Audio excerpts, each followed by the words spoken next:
My year-old daughter worked tirelessly to earn a full ride of scholarship. Then my sister and parents deliberately took it from her. It's for the good of the family, they said. I didn't yell. I simply acted. Days later, the police were knocking on their door. You'd think I would have recognized a storm coming when it arrived in a plain white envelope. But no, I assumed it was a dorm room assignment, a parking pass, or maybe something dull like a student ID update, the sort of mail you leave out for your kid to open because it's theirs anyhow, or trying to be the relaxed, supportive parent, not the overly involved one. I didn't open it. I sat eating the kitchen counter, smiled at my daughter, Ruby, scholarship recipient, miracle in secondhand jeans, and said, "Hey, you got some mail." She glanced at it once and went silent. The envelope was thin, cheap, definitely not the Kindoff packaging that screams congratulations. More like, please complete this form or notice if insurance lapse. Ruby didn't say a word. She picked it up, walked quietly down hall, and vanished into her room. I went back to stirring dinner. Pasta, I think. I can't quite remember because of that. When I heard her say, "Mom," her voice cracked, sharp and sudden like a branch snapping under pressure. I turned off the stove and followed her voice down the hallway. The door was ajar. She sat hunched on the edge of her bed, clutching the letter like it might burst into flames if she let go. She didn't say a word, just handed it to me. I had to read it twice before it sank in. "We acknowledge your decision to decline the scholarship. Your award has been given to the next qualifying candidate." I let out a laugh, but not a happy one. It was kind of breathless, disbelieving law that bursts out when your brain can't quite compute what it's reading. It turned to Ruby. "You didn't decline anything, right?" She shook her head slowly, fists clenched so tight I thought she might bruise her own skin. Her eyes were already filled with tears. "No," she whispered. "Why would I do that?" There was no doubt. In me mind, Ruby had cried tears of joy when she got the acceptance. She'd baked brownies for the admissions committee despite them being hundreds of miles away. She even framed the acceptance email, declining that scholarship. That will be like torching a winning lottery ticket. I grabbed my phone and dialed the number listed on the letter. The financial aid office. I didn't even bother with pleasantries. While I was on hold, enduring some looping violin nightmare, Ruby sat beside me, stunned out, no more tears, just froze in disbelief. Finally, someone answered, "This is Megan." "How can I assist you?" I didn't waste time. "We just received a letter claiming my daughter turned down her scholarship." "That's a mistake. She never did that." She didn't hesitate. "May I have her student ID number?" I gave it to her. I imagined the slow, click off betrayal with every keystroke. "We received a formal email from her registered address last week." Megan said, "The withdrawal has already been processed. The scholarship's been awarded to another student."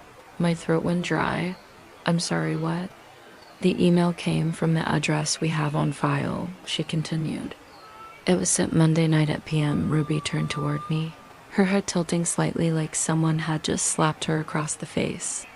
"I'm going to need you to read that address back to me," I said. Megan did. Ruby's face went white. "That's my email," she said, but I didn't send anything. "I'm going to need a copy of that email." I said to Megan, "Can you send it to me?" "We can forward the message to the same address it came from, Doc." "Yes," she replied. "Of course." Perfect. They were forwarding a fraudulent email to the exact account it had been sent from, where the real owner never saw it. And then she added the kicker. Some of students changed their minds. If she had second thoughts, we can't just undo it now, especially after it's being resigned. She didn't withdraw. Megan didn't flinch. Or if she did, I didn't hear it. She just went on perky and professional. "If you believe there was an error, you're welcome to file a formal complaint, but once reassigned, it's rarely reversible. Who got it?" I asked, "Who is the next candidate?" "I'm sorry, we can't disclose that." Of course they couldn't. We hung up. Ruby didn't cry. Not right away.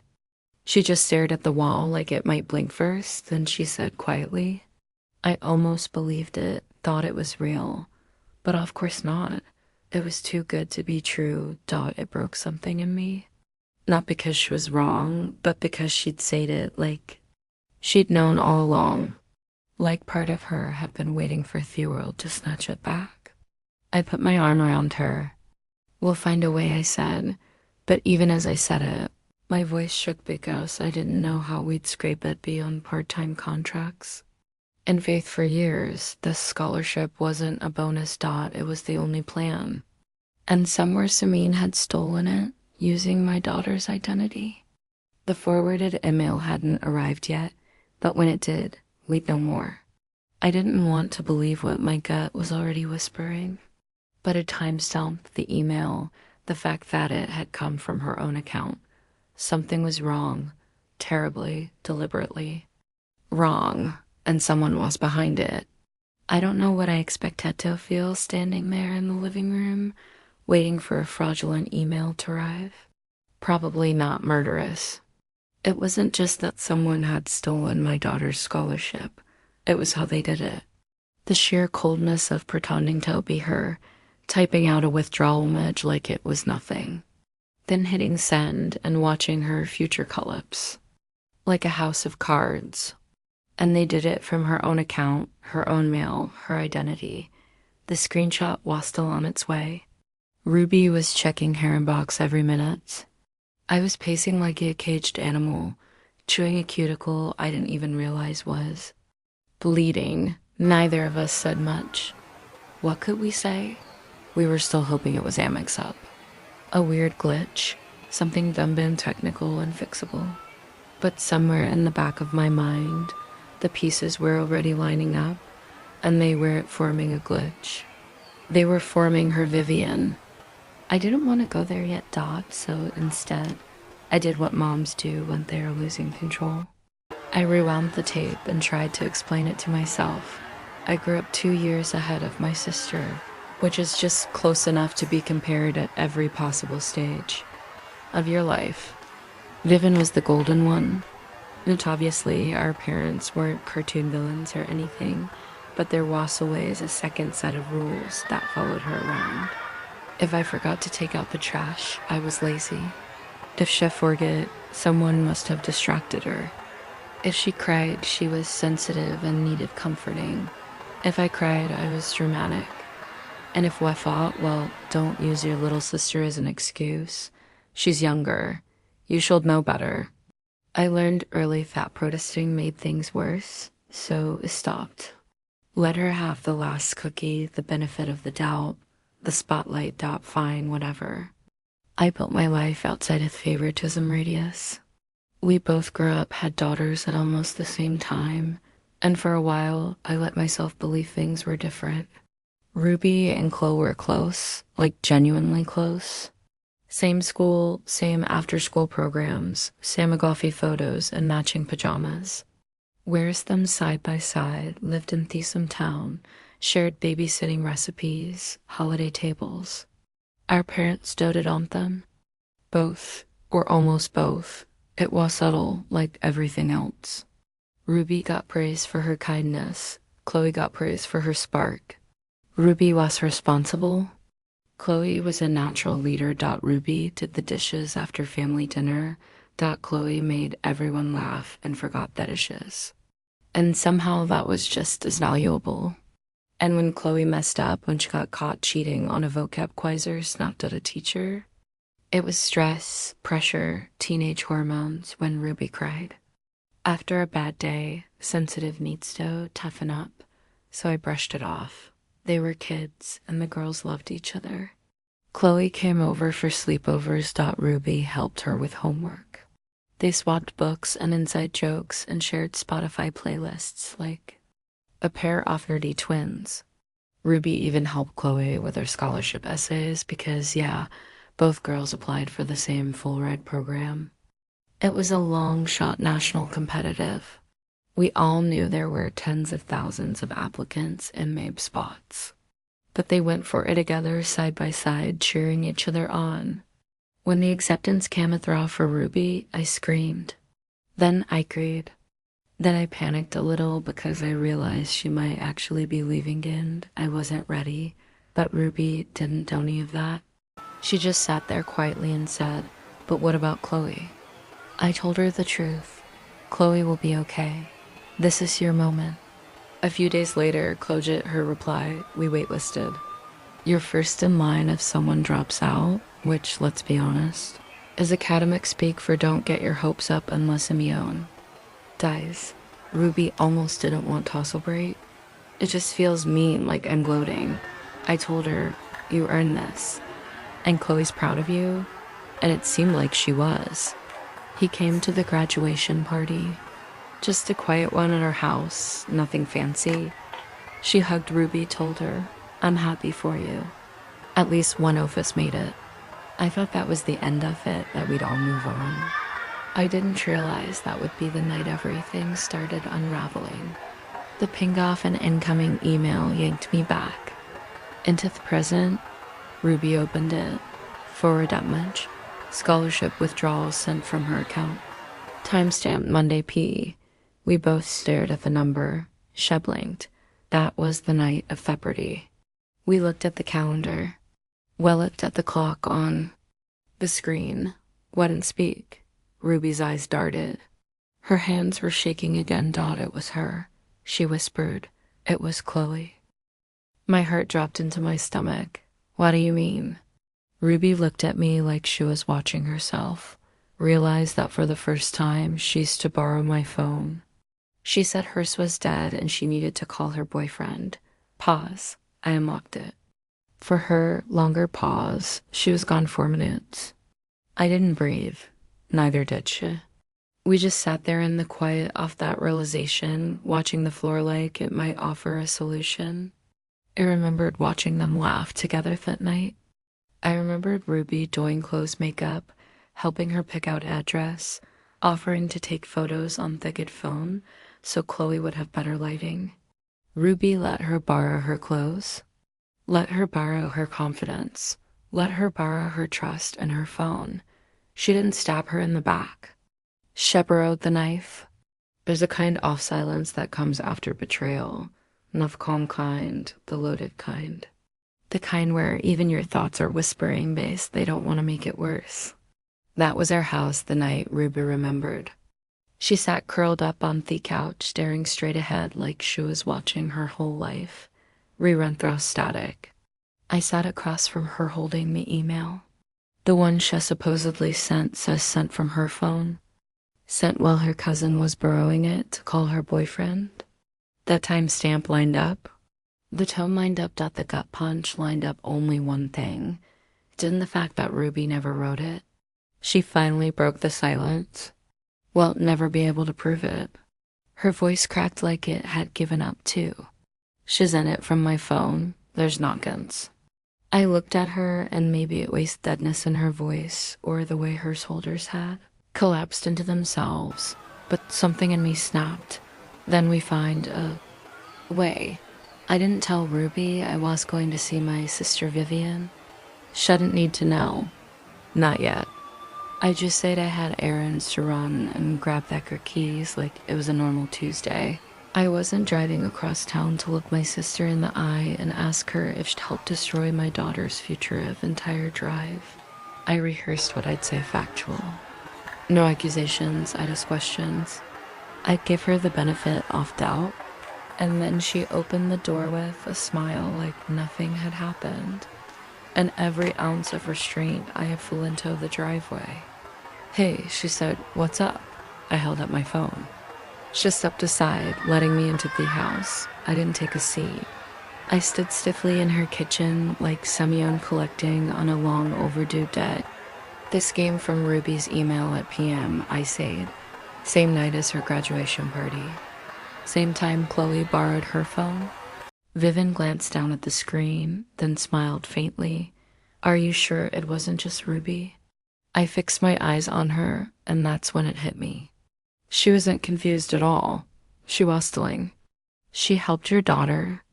With her college essays, I said slowly. Let her borrow her clothes. Let her borrow her phone. And now Ruby's scholarship is gone. Vivian gave a little shrug, just like that. A shrug. When your daughter is helping mine, it wasn't really help, was it? I continued. She already knew they were competing before Chloe even realized it. I blinked in disbelief. I'm sorry, what? She kept saying how guilty she felt that Chloe didn't get. And Vivian said casually, why would she feel guilty if she hadn't done something wrong? It was like watching her through a layer of glass. Like I was stuck in any of those dreams where nothing adds up and the ground could drop away at any second. What are you trying to say? I asked. She leaned back against that counter. Nothing, just that Thoner's the one who gets the last word. That was it, the moment I knew. She hadn't just let it happen, she'd actively helped. And if Chloe was Claverino to send that email and not get caught, then Vivian was sharp enough to cover her tracks. But there was one thing even Vivian hadn't anticipated. I'm a mom, and we don't forget anything. The realization came while I was washing my hands. Our backyard security camera, motion activated. Full audio. Chloe had stepped outside during the party, saying she needed a quiet spot to call her boyfriend. She hadn't gone far with Ruby's phone, just out onto the patio just long enough. I opened the camera up. There she was. Chloe walking out back door, phone in hand, P.M. You couldn't see clearly that it was Ruby's phone, not in the video, but one thing was obvious. It wasn't Chloe's, different make, wrong case. Definitely not the one she always carried. She gestured at the screen for a bit, tapped a few times, then made a call. P.M. She walked in a slow circle, laughed, said, yeah, I'll let you know, and strolled back inside. Ruby's phone log confirmed it. One outgoing call Taquo's boyfriend made moments. After the email had been sent, she'd sent the email and followed it up with a call. One action to conceal the other. It wasn't quite a smoking gun, but it was close enough to load one. I showed everything to Ruby, the video, that stamp, the phone log. She sat motionless, hands folded in her lap. It wouldn't matter, she murmured. They'll just say I let her send. Or that it changed my mind, and now I'm trying to blame her. She was right. That's exactly what they'd say. So I did hard. I turned to the kitchen table and opened my laptop. What are you doing? She asked. I'm filing a complaint with the university. She stared. And after that, I'm filing a police report. Impersonation, fraud, academy sabotage, I said. Call it whatever ya want, but it was theft. They didn't just take her phone. They stole her future. I uploaded the footage, added chat screenshots, filled in the timeline, and then picked up my phone to call local police department's non-emergency line. I'd like to report impersonation digital fraud, I said. Who's the victim? My daughter? She didn't just lose a scholarship. She was targeted. I didn't cry that night. Ruby went to bed early. I tucked her in like she was 5 again, kissed her forehead, told her it wasn't over. Then I sat in the kitchen with a cup of coffee I didn't drink and watched the status bar on the university portal spin in place. We've done everything we could, I whispered. Now it's up to them. But the truth, he wasn't waiting. I was getting ready. You'd think by this point I'd be used to betrayal, that there'd be some emotional scar tissue that after watching my daughter's scholarship get stolen in slow motion by people we trusted, nothing could really surprise me anymore. But that's the funny thing about damage. It never breaks the same place twice, and the worst crack was still coming. I didn't know it yet. I thought the damage had already been done days after I filed the reports. My phone rang. No greeting, no preamble, just, Vivian, you sent the police to my house. Her voice was sharp and steady, not shaken, not wounded, just controlledge. The kind people save for proper entitlement or parking tickets, not fraud. You think that's how you handle something like this? Bye. Involving strangers. I opened my mouth, closed to tag in. There was no point reminding her that I had come to her first. She wasn't interested in facts. He wanted outrage. Chloe's been crying. You scared Mom. Chef thought someone had died and you didn't even have the decency to warn us. You just made us a public spectacle. I leaned back against the kitchen counter and looked at the tile. One of Feckerner's was cracked. Just like this conversation, I have to go, I said. He hung up before she could answer. Emth and I stood there for another full minute, holding my phone like it might vibrate back into meaning. Mom and Dad were there, I whispered. Ruby was in the next room refreshing her inbox. The university still hadn't replied. She looked up. What? Nothing, I lied. Get your shoes. We're going to see Grandma and Grandpa? She blinked. Yeah, we brought pancakes because we were the type of people who brought pancakes to a confrontation because Ruby believed they would listen if we were calm. Because I believed at least half dilutedly. Fad Tour only challenge would be convincing them that if we just walked them through it gently, they'd understand, they'd take our side, they'd be shocked. They'd hold Ruby and say, we didn't know, were we so sorry, God, we were stupid. They greeted us like it was any other morning puffy hugs.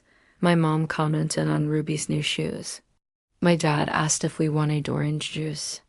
We sat at the kitchen table. I pulled out the folder. Before we say anything else, we need you to look at this. They did quietly with too much composure. First the email, then the timestamp, then the security footage of Chloe outside with Ruby's phone, the call log, every page. In order, Ruby sat beside me, hands folded, knuckles white. She looked like she was trying not to breathe too loudly. When my mother finally spoke, she didn't look at me. She looked at Ruby. She's just a child. That's when I knew something was wrong. I said, and she'd commit fraud. My father set down the papers. She made a mistake. Maybe a poor decision, but she's a good kid. It blinked. You think she did it? They looked at each other, then back at me, Dot. We thought you might come, my mother said. We've talked about it. All of us thought the words hit like glass, breaking off us, Vivian, after you told her what you found. I couldn't move. My jaw clenched so hard it clicked. You knew we didn't know anything. My father said quickly, we just agreed to what my mother didn't flinch, that Chloe needed it more. Ruby stood up. Her hands were shaking now. You helped her take it from me. No one took anything. My mother snapped, voice rising for the first time. It stayed in the family. That's when it stood too. It didn't stay in the family, Dot. It was stolen. She was devastated, my father said. We knew you'd take it badly, so we didn't say anything. She's not as strong as Ruby, my mother added. We thought Ruby would understand. And Ruby made a small sound like laughter without joy. So you just let her lie. We didn't want this to get ugly. My father said, you involved the police. What did you think would happen? I thought I said that I'd find out who betrayed us, Dot. You already knew, my mother said. I looked at her, really looked, and something inside me shut off like a switch. We left without finishing Thuppin cakes that night. I blocked their numbers, all of them, no speeches, no text. Goodbyes. I just hit the button and watched the screen go. Clean. Ruby didn't speak for hours.